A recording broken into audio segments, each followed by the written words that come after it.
Fondant പരത്തുന്നതിനുള്ള മാറ്റോ ടൂൾസോ ഒന്നും ഇല്ലാതെ തന്നെ നമുക്ക് ഫോണ്ടൻ്റ് വർക്കെല്ലാം ചെയ്തെടുക്കാൻ പറ്റും. അപ്പോൾ ഇങ്ങനെയുള്ള ടൂൾസ് ഉണ്ടെങ്കിൽ കുറച്ചും കൂടെ നമുക്ക് ഈസി ആയിട്ട് കാര്യങ്ങൾ ചെയ്തെടുക്കാൻ പറ്റും. ഇല്ലയെന്ന് വിചാരിച്ചിട്ട് നമുക്ക് ചെയ്യാതിരിക്കേണ്ട, ബുദ്ധിമുട്ടൊന്നും ഇല്ലാതെ തന്നെ ചെയ്യാം.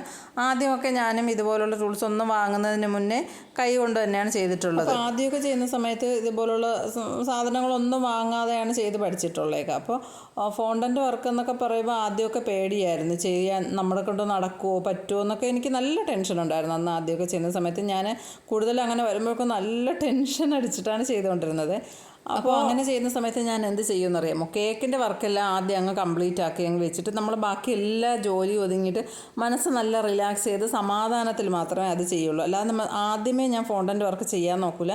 കേക്കെല്ലാം സെറ്റാക്കി റെഡിയാക്കി വെച്ചിട്ട് തലേ ദിവസം രാത്രി, പിറ്റേ ദിവസം ഡെലിവറി ചെയ്യാനുള്ള കേക്കാണെങ്കിൽ തലേ ദിവസം രാത്രിയാണ് ഫോണ്ടൻ്റ് വർക്കെല്ലാം ചെയ്ത് വയ്ക്കുന്നത്. അപ്പോൾ അതുപോലെ ചെയ്തിട്ട് ഒരു ടിന്നിലിട്ട് അടച്ച് വെച്ചിരുന്നാൽ രാവിലെ ആകുമ്പോൾ നല്ല ഡ്രൈ ആയിട്ടിരിക്കും.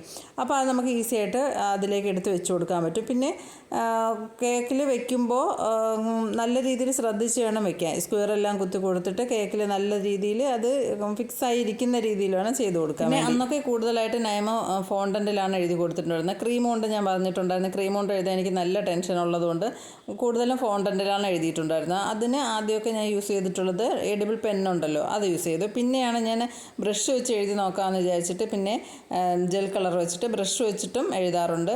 പിന്നെ അതിന് ശേഷമാണ് ഇതേപോലെ ലെറ്റർ കട്ടർ വാങ്ങിയിട്ട് അത് വെച്ചിട്ട് കട്ട് ചെയ്തും വെക്കാറുണ്ടായിരുന്നേ. ചില സമയങ്ങളിൽ നമ്മൾ പെട്ടെന്ന് ചെയ്തെടുക്കുന്ന സമയങ്ങളിൽ ഇതേപോലെ കട്ടായി പോകേണ്ട ഭാഗങ്ങൾ കുറച്ചൊന്നും കട്ടാകാതെ ഇരിക്കും. അത് ഇതേപോലെ ഒരു നൈഫ് വെച്ചിട്ട് കുത്തി ഒന്ന് ഇളക്കി മാറ്റി കൊടുത്താൽ മതി. അത് നല്ല പ്രസ്സായി അതിൻ്റെ അടയാളം അവിടെ തന്നെ ഉണ്ടാവും. അപ്പോൾ അതൊന്ന് ഇളക്കി മാറ്റി കൊടുത്താൽ മതി. ഇല്ലെങ്കിൽ ഒന്നും കൂടി ആ കട്ടർ വെച്ചിട്ട് ഒന്ന് നല്ലോണം ഒന്ന് പ്രസ് ചെയ്ത് കൊടുത്തിട്ട് ഇങ്ങനെ ഇളക്കിയെടുത്താൽ മതി. നല്ലോണം പ്രസ് ചെയ്യുന്ന സമയത്ത് അതിനുള്ളിലേക്ക് അത് ഇറങ്ങിപ്പോവും.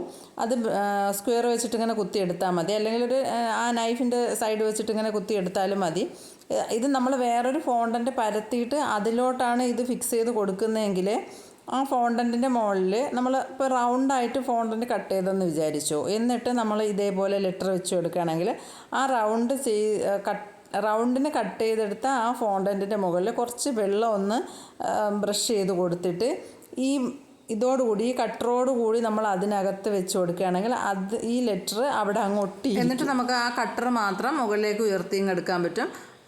ലെറ്റർ അവിടെ തന്നെ അതിനകത്ത് ഫിക്സ് ആയിരുന്നോളും.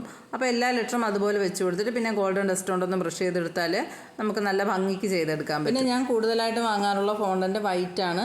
അതാകുമ്പോൾ നമുക്ക് ആവശ്യത്തിനനുസരിച്ചുള്ള കളർ മിക്സ് ചെയ്തെടുക്കാം. ചിലപ്പോൾ നമുക്ക് ഗ്രീൻ ആയിരിക്കും ആവശ്യമായിട്ട് വരുന്നത്. അത് എത്രയാണോ നമുക്ക് ആവശ്യമായിട്ടുള്ള ആ ക്വാണ്ടിറ്റി എടുത്തിട്ട് അതിലേക്ക് കളർ മിക്സ് ചെയ്തെടുത്താൽ മതി. കുറച്ച് ഡാർക്കായിട്ട് വേണമെങ്കിൽ അങ്ങനെ, ലൈറ്റായിട്ട് വേണമെങ്കിൽ അങ്ങനെ ഏത് രീതിയിൽ വേണമെങ്കിൽ നമുക്ക് മിക്സ് ചെയ്തെടുക്കാൻ പറ്റും. അപ്പോൾ വൈറ്റ് ആകുമ്പോൾ നമ്മുടെ ഇഷ്ടത്തിനനുസരിച്ച് ചെയ്യാൻ പറ്റും. അല്ലാതെ നമ്മൾ കളർ ഫോണ്ടൻ്റ് വാങ്ങുമ്പോൾ അത് എത്രയാണോ അതിൽ കളർ വന്നിട്ടുള്ളത് അതല്ലേ നമുക്ക് യൂസ് ചെയ്യാം. ഫോണ്ടൻ്റ് പരത്തുന്നതിനുള്ള മാറ്റൊന്നും ഇല്ലെങ്കിൽ തന്നെ നമുക്ക് ഇതേപോലെ ഫോണ്ടൻ്റ് പരത്തി എടുക്കാൻ പറ്റും. കൗണ്ടർ ടോപ്പ് നല്ലോണം ക്ലീൻ ആക്കിയ ശേഷം തുടച്ച് വൃത്തിയാക്കിയിട്ട് അതിലേക്ക് നമുക്ക് കോൺഫ്ലോർ ഒന്ന് സ്പ്രെഡ് ചെയ്ത് കൊടുക്കാം. എല്ലായിടും ഒന്ന് സ്പ്രെഡ് ചെയ്ത് കൊടുക്കണം, അല്ലെങ്കിൽ അതിലേക്ക് ഒട്ടിപ്പോകും. അപ്പോൾ ഒട്ടാതിരിക്കുന്നതിന് വേണ്ടിയിട്ടാണ് ഇതേപോലെ കോൺഫ്ലോർ ഇട്ട് കൊടുക്കുന്നത്. പിന്നെ നമുക്ക് ടെഡി ബിയർ അങ്ങനെയുള്ള വലിയ വർക്കൊക്കെ ഉണ്ടല്ലോ, അപ്പോൾ അതൊക്കെ ചെയ്യുമ്പോൾ ഫോണ്ടൻ്റ് നല്ലോണം ഡ്രൈ ആക്കി എടുത്തിട്ട് വേണം ചെയ്യുമ്പോൾ. അതിന് വേണ്ടിയിട്ട് നമുക്ക് കോൺഫ്ലോർ മാത്രം പോരാ, CMC ആഡ് ചെയ്യണം. CMC ആഡ് ചെയ്യുമ്പോൾ കുറച്ച് നല്ലോണം ഒന്ന് ഡ്രൈ ആയിട്ട് വരും. ഇത് കോൺഫ്ലോർ മാത്രമാണെങ്കിൽ കുറച്ച് ലൂസായിട്ടായിരിക്കും ഇരിക്കുന്നത്. നൈമൊക്കെ എഴുതി കൊടുക്കാൻ വേണ്ടിയിട്ട് മാത്രം ഫോണ്ടൻ്റ് എടുക്കുന്ന സമയത്ത് ഞാൻ CMC ഒന്നും ആഡ് ചെയ്യാതെ ഇതേപോലെ കോൺഫ്ലോർ മാത്രമായിട്ടാണ് ചെയ്ത് കൊടുക്കുന്നത്. അത് അപ്പോൾ തന്നെ എഴുതിയിട്ട് അപ്പോൾ തന്നെ പരത്തി എഴുതി കേക്കിലേക്ക് വെച്ച് കൊടുക്കുകയാണ് ചെയ്യുന്നത്. പിന്നെ സൈഡിലൊക്കെ ഒട്ടിച്ചു കൊടുക്കാനുള്ള അങ്ങനെയൊക്കെ വരികയാണെങ്കിൽ മാത്രമാണ് കുറച്ച് CMC കൂടെ ആഡ് ചെയ്തിട്ട് ഒന്ന് ഡ്രൈ ആക്കി എടുക്കുന്നത്. ഇല്ലെങ്കിൽ അതിൻ്റെ ആവശ്യമില്ല, നമുക്ക് കേക്കിൻ്റെ മുകളിലല്ലേ ഇരിക്കുന്നത്. അപ്പോൾ ക്രീമിലത് നല്ലോണം അങ്ങ് പ്രസ്സായി ഇരുന്നോളും.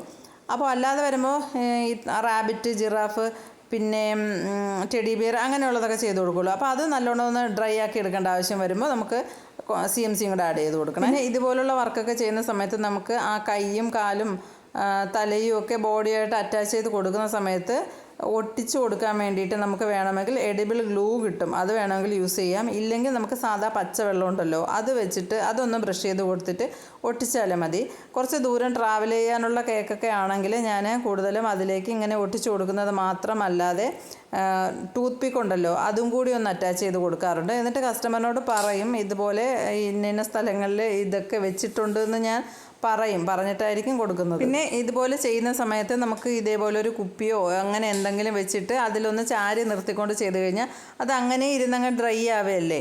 അപ്പോൾ ആ കറക്റ്റ് ഷേപ്പിൽ തന്നെ അങ്ങ് ഇരുന്നോളും. എന്നിട്ട് നമുക്ക് എങ്ങനെയാണോ നമുക്ക് കേക്കിൽ വെക്കേണ്ടത് അതേ ഷേപ്പിൽ തന്നെയാണോ ഒരു ടിന്നിനകത്ത് നമ്മൾ വെക്കുകയാണെന്നുണ്ടെങ്കിൽ അതൊന്ന് ചാരി അങ്ങ് ഇരുത്തിയിട്ട് വേണം ടിന്നടച്ച് വെക്കാൻ. അല്ലാതെ അങ്ങ് തിരിച്ചു മറിച്ചോ ഇട്ട് കഴിഞ്ഞാൽ നമ്മൾ അപ്പോഴങ്ങോട്ട് ഒട്ടിച്ച് കൊടുക്കുന്നതില്ലേ, കറക്റ്റ് അങ്ങനെ തന്നെ ഇരിക്കണമെന്നില്ല. ചിലപ്പോൾ നമ്മൾ രാവിലെ നോക്കുമ്പോഴത്തേക്കും എല്ലാം പല ഭാഗങ്ങളായിട്ട് കിടപ്പുണ്ടാവും. അതുകൊണ്ട് എങ്ങനെയാണോ അതിലിരിക്കേണ്ടത് അതേപോലെ ഒരു സൈഡിലേക്ക് ഒന്ന് നീക്കി ഇരുത്തി കൊടുത്തിട്ടോ അല്ലെങ്കിൽ ചാരി ഇരുത്തുന്ന പോലെയൊക്കെ വെച്ചിട്ട് വേണം അടച്ചു കൊടുക്കാൻ. ഏത് വർക്കായാലും എങ്ങനെയാണോ നമുക്ക് കേക്കിൽ വെക്കേണ്ടത് അതേ രീതിയിൽ വെച്ച് കൊടുത്തിട്ട് വേണം ടിന്നടച്ച് വെക്കാൻ. അപ്പോൾ അതേപോലെ ഇരുന്നിട്ടായിരിക്കും അത് ഫോണ്ടൻ്റ് ഡ്രൈ ആയിട്ടുണ്ടാവുന്നത്. പിന്നെ കൗണ്ടർ ടോപ്പൊക്കെ ക്ലീനാക്കി എടുക്കാൻ സമയമില്ലാതെ പെട്ടെന്ന് ചെയ്തെടുക്കുമ്പോൾ നമുക്ക് ഇതേപോലെ ചപ്പാത്തി പലക ഉണ്ടാവുമല്ലോ, അതോ അല്ലെങ്കിൽ നമ്മുടെ കട്ടിംഗ് ബോർഡ് ഉണ്ടല്ലോ അതായാലും മതി, അതിലേക്ക് വെച്ചിട്ടൊന്ന് പരത്തിയെടുക്കാം. പിന്നെ CMC ആയാലും കോൺഫ്ലോർ ആയാലും അതിലിട്ട് കൊടുത്തു കഴിഞ്ഞാൽ നല്ലോണം കൈ കൊണ്ടൊന്ന് കുഴച്ചെടുക്കണം. അങ്ങനെ കുഴച്ചെടുത്താൽ മാത്രമേ അതിൻ്റെ കറക്റ്റിനുള്ളൊരു പരുവത്തിനായി കിട്ടുള്ളൂ. പിന്നെ കളറൊക്കെ മിക്സ് ചെയ്തിട്ട് ഒരു ചെറിയൊരു മാർബിൾ എഫക്റ്റൊക്കെ വരുത്തിയെടുക്കാൻ വേണ്ടിയിട്ട് ജസ്റ്റ് ഒന്ന് കളർ ടച്ച് ചെയ്ത് കൊടുക്കാം. എന്നിട്ട് ഇതേപോലെ ഒന്ന് പിരിച്ചെടുക്കുന്ന രീതിയിലൊന്ന് നീളത്തിലൊന്നാക്കി കൊടുത്തിട്ട് പിന്നെ നമുക്ക് ഇതേപോലെ ഒന്ന് പരത്തി കൊടുക്കാം. പരത്തി എടുത്തിട്ട് കട്ടർ വെച്ചിട്ട് നമുക്ക് ഒന്നുകിൽ റൗണ്ട് കട്ട് ചെയ്തെടുക്കാം, അല്ലെങ്കിൽ ഏത് ഷേപ്പിൽ വേണമെങ്കിൽ നമുക്ക് അത് സ്ക്വയറായിട്ട് വേണമെങ്കിൽ അങ്ങനെ ഏത് ഷേപ്പിൽ വേണമെങ്കിലും കട്ട് ചെയ്തെടുക്കാം. അപ്പോൾ ഇതേപോലെ ഷേപ്പിൻ്റെ കട്ടർ ഉണ്ടെങ്കിൽ അത് വെച്ചിട്ട് കട്ട് ചെയ്യാം. ഇല്ലെങ്കിൽ നമുക്ക് ഏതെങ്കിലും ബോട്ടിലിൻ്റെ അടപ്പുണ്ടാവുമല്ലോ അത് വെച്ചിട്ട് കട്ട് ചെയ്തെടുത്താലും മതി. എന്നിട്ട് അതിലേക്ക് എഴുതി കൊടുക്കുമ്പോൾ ഒന്നുകിൽ ജെൽ കളർ വെച്ച് എഴുതി കൊടുക്കുക, ഇല്ലെങ്കിൽ നമുക്ക് എഡിബിൾ പെൻ ഉണ്ടാവുമല്ലോ അത് വെച്ചിട്ട് എഴുതിയാലും മതി. ഇതുപോലുള്ള കട്ടേഴ്സൊക്കെ യൂസ് ചെയ്യുമ്പോൾ നമുക്ക് അതിലേക്ക് കുറച്ച് കോൺഫ്ലോർ ഇട്ട് കൊടുത്തൊന്ന് അത് കോൺഫ്ലോറിലൊന്ന് ഡിപ്പ് ചെയ്തെടുത്താലും മതി. എന്നിട്ട് നമുക്ക് ഇതേപോലെ കട്ട് ചെയ്തെടുക്കുമ്പോൾ ഒട്ടിപ്പിടിക്കാതെ പെട്ടെന്ന് തന്നെ അത് കട്ടായി കിട്ടും. അത് കട്ട് ചെയ്ത ശേഷം ബാലൻസ് വരുന്നത് ഒരു ടിന്നിലിട്ട് അടച്ച് സൂക്ഷിച്ചിരുന്നാൽ അടുത്ത് ആവശ്യം വരുമ്പോൾ നമുക്കത് യൂസ് ചെയ്യാവുന്നതാണ്. ബ്രഷ് കൊണ്ട് എഴുതി കൊടുക്കുന്ന സമയത്ത് നമുക്ക് ഈ ബോട്ടിലിൻ്റെ അടപ്പുണ്ടാവുമല്ലോ അതിലിരിക്കുന്ന കളറിൽ ടച്ച് ചെയ്ത് എഴുതിയാൽ കുറച്ച് കളർ മാത്രമേ അതിനകത്ത് ഉണ്ടാവുള്ളൂ. അതുകൊണ്ട് നമുക്ക് എഴുതുമ്പോൾ ഒരുപാട് കളറായി പോവില്ല. ഇല്ലാതെ നമ്മൾ ബ്രഷ് ഫുള്ളായിട്ട് ബോട്ടിലേക്ക് ഇറക്കി കൊടുത്തിട്ട് എടുക്കുമ്പോൾ ഫുള്ളായിട്ടിരിക്കുന്ന കളറല്ലേ, അപ്പോൾ അതിൽ നിന്ന് ഒരുപാട് ബോട്ടിലേക്കല്ല ബ്രഷിലേക്കായിട്ട് നമുക്ക് എഴുതാൻ അത് ബുദ്ധിമുട്ടാവും. ഫസ്റ്റ് ലെറ്ററൊക്കെ എഴുതുമ്പോൾ ഒരുപാട് കളറായിട്ട് അങ്ങ് സ്പ്രെഡ് ആവാൻ സാധ്യതയുണ്ട്. അപ്പോൾ ഈ അടപ്പിലാവുമ്പോൾ കുറച്ച് മാത്രമേ കളർ അതിനകത്ത് ഉണ്ടാവുള്ളൂ. അപ്പോൾ അത് വെച്ചിട്ട് എഴുതുമ്പോൾ കുഴപ്പമില്ലാതെ എഴുതാൻ പറ്റും. 1-2 ലെറ്ററൊക്കെ എഴുതി കൊടുക്കുന്ന സമയത്ത് കളർ കുറവാണെന്ന് തോന്നിക്കഴിഞ്ഞാൽ വീണ്ടും ഒന്നും കൂടി ഡിപ്പ് ചെയ്ത് കൊടുത്തിട്ട് നമുക്ക് എഴുതി കൊടുക്കാവുന്നതാണ്. പിന്നെ എഴുതുന്ന സമയത്ത് സ്പേസ് ഒക്കെ നോക്കിയിട്ട് വേണം എഴുതാൻ. കറക്റ്റായിട്ട് നമ്മൾ എഴുതുന്ന മാറ്റർ അതിനകത്ത് ഫുള്ളായിട്ട് നിൽക്കുമെന്ന് ശ്രദ്ധിച്ച് നോക്കിയിട്ട് വേണം എഴുതാൻ. അപ്പോൾ ഒരുപക്ഷെ നമ്മൾ എഴുതി കഴിയുമ്പോൾ തെറ്റിപ്പോയിട്ടുണ്ടെങ്കിൽ അതൊന്ന് മറിച്ചിട്ട് മറുവശത്തും കൂടി നമുക്ക് എഴുതി കൊടുക്കാം. ഈ തെറ്റിയ ഭാഗം കേക്കിലേക്ക് ടച്ചായിട്ടിരിക്കുന്ന ഭാഗമല്ലേ, അപ്പോൾ അത് പുറത്ത് കാണാൻ സാധ്യതയില്ലല്ലോ. അപ്പോൾ നമുക്ക് അപ്പുറത്തെ വശത്തും കൂടി എഴുതി കൊടുക്കാം തെറ്റിപ്പോയാൽ. കേക്കിലേക്ക് വെച്ച് കൊടുത്തിട്ട് നമുക്ക് ആ 4 വശവും ഒന്ന് ഇതേപോലെ ഒന്ന് ടച്ച് ചെയ്ത് കൊടുക്കുമ്പോൾ ക്രീമിലേക്ക് നല്ലോണം ഒന്ന് ഫിക്സ് ആയി ഇരുന്നോളും. ഫോണ്ടൻറ്റിലേക്ക് നമ്മൾ വെച്ച് കൊടുക്കുന്ന സ്ക്വയർ കേക്ക് ബോർഡുമായിട്ട് ടച്ച്, അതായത് കേക്കിലേക്ക് നല്ലതുപോലെ താഴ്ന്നിറങ്ങിയിരിക്കുന്ന അത്രയും നീളത്തിനുള്ളതായിരിക്കണം വെച്ച് കൊടുക്കാനുള്ളത്. ഇതേപോലെ റെയിൻബോ ഒക്കെ ചെയ്യുന്ന സമയത്ത് അത് കേക്കിലേക്ക് നല്ലതുപോലെ താഴ്ന്നിറങ്ങുന്ന രീതിയിലുള്ള സ്ക്വയർ വെച്ച് കൊടുക്കണം. പിന്നെ നമുക്ക് ഈ റെയിൻബോയൊക്കെ നല്ലോണം സ്റ്റിഫായി നിൽക്കാൻ ബുദ്ധിമുട്ടായിരിക്കും. അപ്പോൾ അതിന് വേണ്ടിയിട്ട് ഞാനിവിടെ ചെയ്ത് കൊടുത്തിട്ടുള്ളത് ചോക്ലേറ്റ് മെൽറ്റ് ചെയ്തത്, അതായത് ചോക്ലേറ്റ് ഡബിൾ ബോയിൽ ചെയ്ത ശേഷം ഇതിൻ്റെ ബാക്ക് സൈഡിൽ ഒഴിച്ചു കൊടുത്തിട്ട് സ്ക്വയറും കൂടി വെച്ച് കൊടുത്തു. അപ്പോൾ സ്ക്വയർ നല്ല രീതിയിൽ ഒട്ടി അതിനകത്ത് ഇരുന്നോളും. ഇത് നല്ല സ്റ്റിഫായിട്ട് ഇരിപ്പുണ്ടാകും. ചോക്ലേറ്റ് ഡ്രൈ ആയിരുന്നതനുസരിച്ച് ഇത് നല്ല സ്റ്റിഫായിട്ടിരിക്കും. അപ്പോൾ നമുക്കിങ്ങനെ മറിഞ്ഞ് വീഴുമെന്നുള്ള പേടിയൊന്നും വേണ്ട, അതങ്ങനെ തന്നെ ഇരുന്നോളും.